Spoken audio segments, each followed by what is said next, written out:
Hello student, आज मैं पुनः दूसरा वीडियो जो मॉडल पेपर सेकंड है ये मैं लेकर इस वीडियो में आया हूँ। आप लोग भी बोर्ड की तैयारी अच्छे से करें। मुझे आशा है कि ये वीडियो आप लोगों के लिए बहुत ही फ़ायदेमंद होगा, ख़ास तौर से बोर्ड परीक्षा के दृष्टिगत। तो आइए वीडियो शुरू करते हैं। वीडियो में पहला क्वेश्चन देखिए, कह रहा है यदि 26 156 का लघुत्तम समापवर्तक 156 है तो महत्तम समापवर्तक का मान क्या होगा। तो महत्तम समापवर्तक वह संख्या होती है जब दोनों का कॉमन लिस्ट संख्या हो, यानी जो दोनों में कॉमन हो। तो देखिए, दोनों का महत्तम समापवर्तक अगर निकालते हैं तो आप आसानी से निकाल सकते हैं। चलिए, तो 26 और 156, देखिए 26 से ये कट रहा है। अगर महत्तम निकालना है हम यहाँ पे निकाल के देख सकते हैं। 26 से भाग करें अगर हम 156 में तो कितनी बार में जा रहा है, 6 बार में। देखिए 6 6 के 36 के 6 8 3 6 2 12 3 15। इसका मतलब क्या है, 26 जो होगा वो महत्तम समापवर्तक होगा। ऑप्शन नंबर बी आपका सही हो जाएगा। यहाँ से कह रहा निम्न से अपरिमेय संख्या, यानी अपरिमेय संख्या क्या होती है। तो अपरिमेय संख्या जो रूट की संख्या होती है अपरिमेय संख्या होती है, या कोई परिमेय संख्या का और अपरिमेय संख्याओं का योग अपरिमेय संख्या होता है। उनका अंतर भी अपरिमेय संख्या, यानी एक परिमेय हो एक अपरिमेय, उनका अंतर भी अपरिमेय होता है। तो एक परिमेय और एक अपरिमेय का गुणनफल भी क्या होता है, अपरिमेय होता है। तो यहाँ पे देखिए अपरिमेय क्या हो सकता है, √25 कह रहा है। तो √25 का वर्गमूल निकालेंगे तो 5 आ जाएगा। तो ये परिमेय संख्या हो गई। इसका मतलब 5 माइनस √3 ये क्या होगा, अपरिमेय संख्या होगा। यानी ऑप्शन नंबर बी आपका यहाँ पे सही हो जाएगा। कह रहा रेखाओं x-2 बराबर 0 और y + 6 बराबर 0 का प्रतिच्छेद बिंदु है। तो इसका मतलब x बराबर, यहाँ पे अगर इसको करें तो x बराबर 2 हो जाएगा, y बराबर -6। तो x बराबर 2 y बराबर -6, यानी ऑप्शन नंबर डी आपका यहाँ पे सही हो रहा है। चौथा कह रहा है कि रेखाओं a1x + b1y + c1 = 0 तथा a2x + b2y + c2 बराबर 0 का एक अद्वितीय हल होगा यदि, यानी अद्वितीय हल हो। तब पिछले वीडियो में मैं इस पे बताया था, एक क्वेश्चन वहाँ पे दिया हुआ था तो सॉल्व करके। तो जब अद्वितीय हल होने के लिए तो a1/a2 ≠ b1/b2। तो ऑप्शन में देखिए कहाँ पे है नॉट इक्वल टू, यानी a1/a2 ≠ b1/b2। Option number C आपका सही हो जाएगा यहाँ से। पांचवा देखिए, कह रहा समीकरण 5x² - 3x + 2 बराबर 0 के मूलों का योग होगा। तो मूलों का योग निकालने के लिए क्या होता है, अल्फा प्लस बीटा बराबर -b/a होता है। तो अल्फा प्लस बीटा -b/a अगर रखेंगे तो देखिए क्या आ रहा है, अल्फा प्लस बीटा अगर निकालते हैं हम, इसका यहीं पे निकाल रहे हैं। तो अल्फा प्लस बीटा यहाँ पर अगर निकालते हैं तो -b, तो माइनस ऑलरेडी होता है, b की जगह क्या है -3 है। तो -3/5, अब माइनस माइनस प्लस हो जाएगा, यानी 3/5, यानी ऑप्शन नंबर ए आपका सही हो जाएगा यहाँ पे। छठवां क्वेश्चन कह रहा है यदि शांत जल में नाव की चाल 8 किलोमीटर प्रति घंटा है, यानी एक शांत जल है उसमें नाव की चाल 8 किलोमीटर प्रति घंटा तथा धारा की चाल 3 किलोमीटर प्रति घंटा है, यानी कोई नदी है बह रही, उसका चाल जो है 3 किलोमीटर प्रति घंटा है। तब धारा के विपरीत, यानी हम धारा के विपरीत अगर नाव चल रही है तो उसकी नाव की चाल क्या होगी। तो जब विपरीत होता है तो शांत जल में नाव की चाल में से हम क्या करते हैं, धारा की चाल को घटा देते हैं। तो शांत जल में नाव की चाल 8 है और धारा की चाल 3 है, तो 8 में से 3 घटाएंगे तो 5 आएगा, यानी 5 किलोमीटर प्रति घंटा, यानी ऑप्शन नंबर डी आपका ये सही हो जाएगा छठवें का। यानी विपरीत, धारा के विपरीत नाव की चाल जो होगी 5 किलोमीटर प्रति घंटा होगी। उसी तरह से अब सातवां क्वेश्चन देखिए। सातवें क्वेश्चन में कह रहा है दो समरूप त्रिभुजों के क्षेत्रफल क्रमशः 20 सेंटीमीटर स्क्वायर और 45 सेंटीमीटर स्क्वायर है, इनकी ऊंचाइयों का अनुपात क्या होगा। तो अनुपात कह रहा है कि इनकी ऊंचाइयों का है। तो दो समरूप त्रिभुजों क्षेत्रफल का अनुपात दिया हुआ है, तो क्षेत्रफल का अनुपात दिया हुआ है, तो क्षेत्रफल का अनुपात यानी 20/45 दिया हुआ, तो ये 5 चौको 20 और 5 9 45, यानी आ रहा है 4/9। जब ऊंचाई या भुजा का अनुपात जब निकालते हैं तो इसका वर्गमूल निकालते हैं, तो ये वर्गमूल जो होगा यानी इसका हो जाएगा ऊंचाई यानी 2/3, यानी 4 का वर्गमूल 2 होगा, 9 का वर्गमूल 3 होगा, यानी आपका आ जाएगा 2/3। देखिए 2 संबंधित 3 कहाँ दिया हुआ सी, ऑप्शन नंबर सी आपका यहाँ पे सही हो जाएगा। यानी अब देखिए 8वां क्वेश्चन, निम्नलिखित में से कौन सा सह अभाज्य संख्याओं का युग्म है। सह अभाज्य संख्या ऐसी संख्या होती है जो दो संख्याओं का महत्तम समापवर्तक 1 आना चाहिए, यानी उसका मौसा 1 आएगा तो सह अभाज्य संख्याएं होंगी। तो देखिए इसमें किसी का है, यहाँ पे देखिए 7 दोनों में, 7 दूना 24 7 35, ये नहीं हो सकता। फिर 18 देखिए, तो 18 और 25 का कोई कॉमन फैक्टर यानी सिर्फ एक ही है, इसका मतलब सह अभाज्य संख्या ये होगी। यहाँ 31 93, 31 से 93 कट जाएगा तो ये नहीं है, 32 दिया 62 यानी 2 से कट रहा है, यानी आपका जो ऑप्शन नंबर बी है यही सही हो जाएगा। 9वां क्वेश्चन कह रहा है दो बिंदुओं 2 3 और 4 1 के बीच की दूरी क्या होगी। तो 2 3 और 4 1 के बीच की दूरी, फार्मूला आप जानते हैं, फार्मूला क्या होता है, x1 - x2 का होल स्क्वायर डी बराबर दूरी बराबर, तो लिखेंगे क्या 4 - 2 का वर्ग प्लस 1 - 3 का वर्ग, यानी आ जाएगा अंडर रूट 2, 4 में से 2 घटाएंगे तो 2 आ जाएगा, 2 दूना 4 और 1 - 3 -2 का वर्ग प्लस 4, यानी अंडर रूट 8 हो रहा है। तो इसका मतलब 2 बाहर कर लेंगे, 2 अंडर रूट 2, यानी 2 अंडर रूट 2। देखिए ऑप्शन नंबर सी आपका सही होगा, यानी 9वां क्वेश्चन जो होगा उसका ऑप्शन सी सही हो रहा है। 10वां क्वेश्चन देखिए, कह रहा है कि यदि बिंदु A1 2 O0 0 और A B संरेख हो, तो कह रहा है कि इसमें कौन सा संबंध सही होगा। तो संरेख होने के लिए त्रिभुज का क्षेत्रफल, 3 बिंदुआ हुआ है तो त्रिभुज का क्षेत्रफल 0 के बराबर होता है।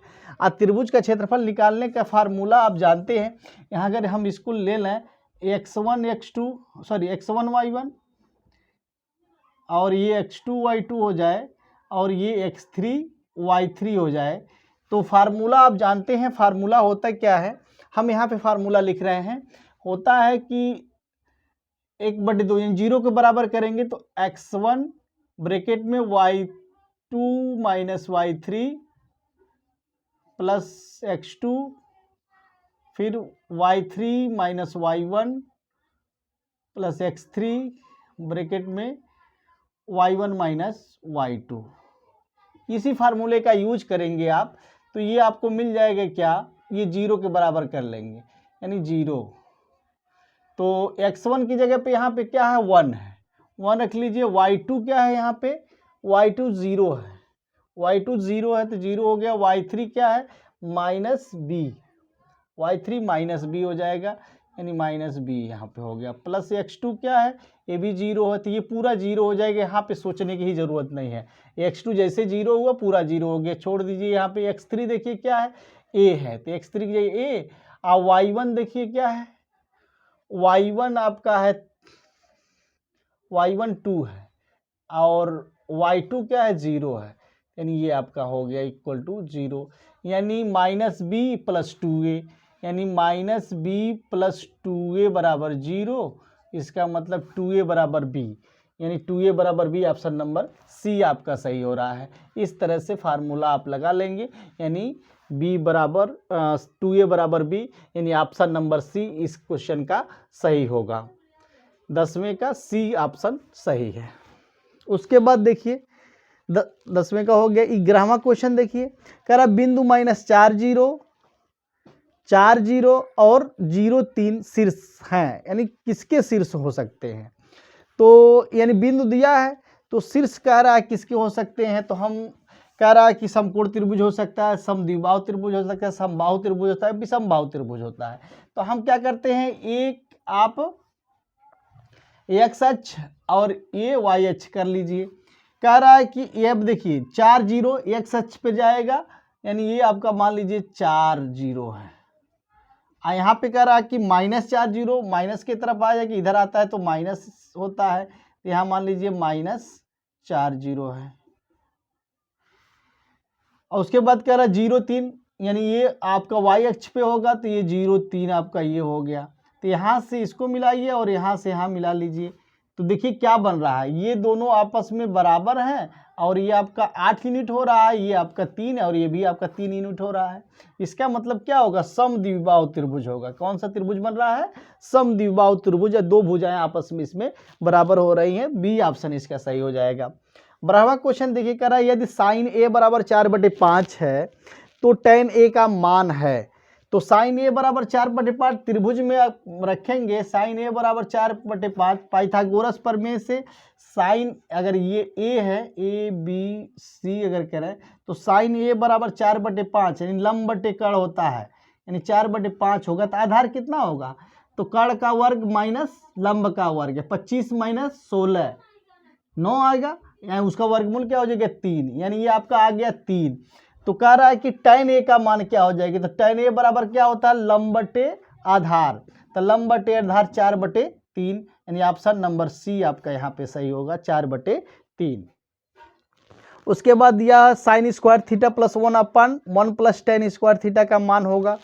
तो देखिए 1 प्लस tan स्क्वायर थीटा बराबर होता है सेक स्क्वायर थीटा, तो 1 ये आपका हो जाएगा 1/सेक स्क्वायर थीटा, और सेक स्क्वायर 1/सेक स्क्वायर थीटा मतलब कास स्क्वायर थीटा, और sine square theta plus cos square theta बराबर 1 हो जाएगा, प्लस tan स्क्वायर थीटा बराबर होता है सेक स्क्वायर थीटा, 1/सेक स्क्वायर थीटा बराबर कास स्क्वायर थीटा। अब कास स्क्वायर थीटा यहाँ पे हो जाएगा, यानी sine square theta plus cos square theta का मान 1 होता है, sine square theta plus cos square theta का मान 1 होता है, यानी ऑप्शन नंबर डी इसका सही होगा। क्वेश्चन नंबर 14 देखिए कह रहा है आंकड़ों 2 8 4 6 5 का मध्यिका पूछ रहा है। तो जब भी मध्यिका पूछता है तो हम क्या करते हैं कि इसको असेंडिंग आर्डर यानी बढ़ते हुए क्रम में लिख लेते हैं। तो असेंडिंग आर्डर में अगर लिखें तो लिखेंगे 2, उसके बाद देखिए 4 है, उसके बाद 5 है, उसके बाद 6 है, उसके बाद 8 है, और यहाँ पे मध्यिका पूछ रहा है। तो यहाँ पे नंबर ऑफ ऑब्जर्वेशन यानी यहाँ पे आंकड़े कितने हैं, 5 हैं।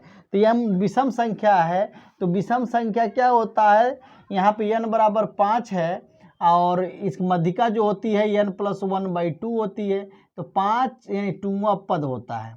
तो पदों की संख्या 5 है, तो 5 1 6 बटे यानी तीसरा पद जो होगा उसकी मध्यिका हो जाएगी, यानी 5, यानी ऑप्शन नंबर सी आपका यहाँ पे सही हो जाएगा।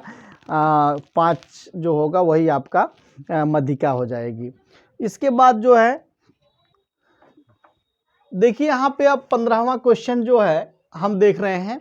15वां क्वेश्चन कह रहा है कि एक रेखाखंड AB एक बिंदु P पर इस प्रकार विभाजित किया जाता है कि PB बटे AB बराबर 3/7, तब अनुपात AP संबंधे PB पूछ रहा है। यानी कह रहा है कि एक रेखा है, अगर हम एक रेखा ले लें AB जो है कह रहा है कि P बिंदु पर जो है वो इसको डिवाइड कर रहा है, यानी संबंध P जो है इसका इस प्रकार विभाजित करता है PB, यानी PB जो होगा वो 3 और AB का रहा 7, तो अगर ये 3 है तो ये आपका मान लीजिए 4 होगा, 4 3 7 होता है। तो अब कह रहा है कि आपको AP संबंधे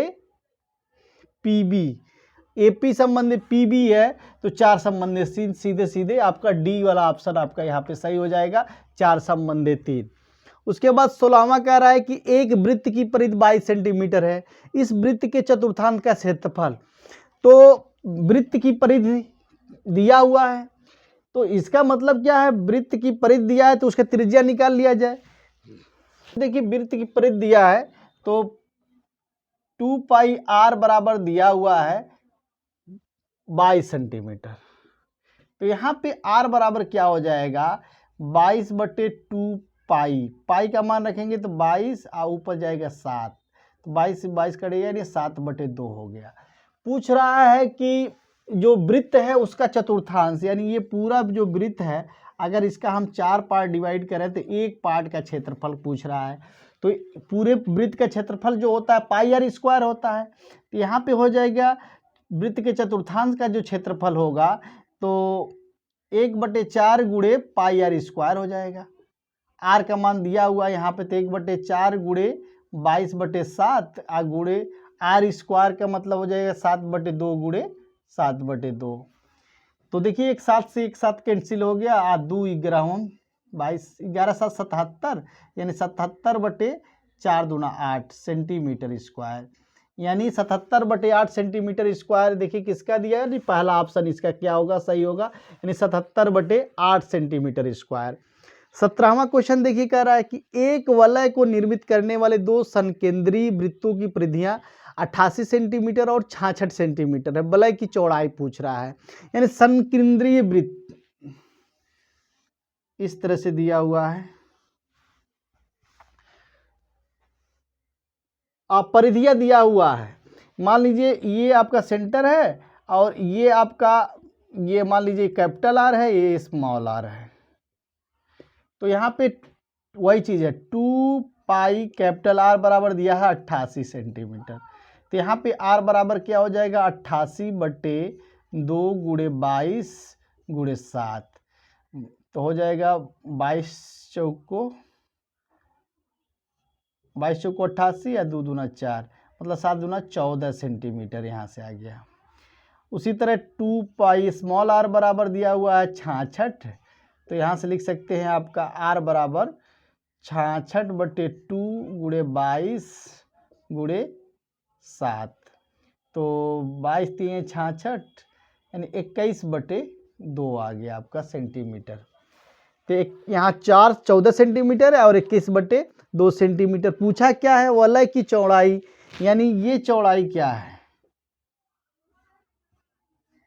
तो वलय की जो चौड़ाई होगी, तो चौड़ाई कैपिटल आर में से स्मॉल आर घटा देंगे, तो capital R minus small R, capital R कितना हो जाएगा आपका, दिया हुआ है 14 माइनस 21/2, यानी 14 दूना 28 माइनस 21/2, यानी 7/2, 7/2 सेंटीमीटर, यानी आपका 17वां जो होगा ऑप्शन नंबर सी आपका सही हो रहा है, 7/2 सेंटीमीटर।